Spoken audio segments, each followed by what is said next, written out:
Former President Donald Trump may have secured a prominent spot at Pope Francis' funeral, but the late Pope's disapproval of Trump's policies was evident even after his passing. The criticism emerged during the funeral, where Trump was surrounded by world leaders, including France's President Emmanuel Macron, Britain's Prime Minister Keir Starmer, and Ukraine's President Volodymyr Zelensky. The pressure from European leaders seemed to yield results, as Trump briefly met with Zelensky before the funeral. The White House later announced that they would meet again afterwards. However, it was Trump's controversial policy of constructing a border wall that drew particular attention during the eulogy. This policy had been a point of contention with Pope Francis during his lifetime. Cardinal Giovanni Battista Re, who delivered the homily, made sure to remind everyone of the late Pope's opposition to the wall.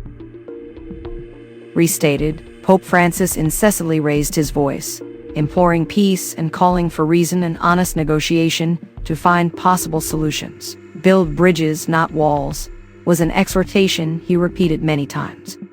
This was a clear reference to the public disagreements between Trump and Francis, which began in early 2016 when Francis criticized Trump's border wall plan. The Pope had remarked that anyone focused solely on building walls instead of bridges is not Christian.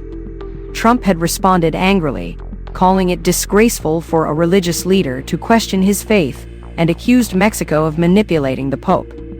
The exchange saw Trump label Francis as a very political person. Although the homily was an implicit rebuke, it was unmistakably deliberate and pointed, given their history of public clashes over building walls. Despite a cordial meeting in 2017, tensions persisted as Francis continued to criticize Trump's policies, including his withdrawal from climate agreements and his immigration rhetoric. Trump supporters painted Francis as a political figure, overstepping his spiritual role. Upon Trump's return to office, their feud resurfaced when Francis condemned Trump's mass deportation plans as a disgrace, accusing him of targeting the vulnerable. Trump's allies countered by pointing to the secure walls around Vatican City. Trump's visit to Europe placed him at the center of intense diplomatic discussions with European leaders who disagreed with his perceived appeasement of Russia. Nonetheless, his meeting with Zelensky raised hopes for a breakthrough in a peace deal regarding the Russia-Ukraine conflict. This came a day after Trump claimed that Russia and Ukraine were very close to a deal to end the war. Zelensky's office shared photos of their meeting in St. Peter's Basilica.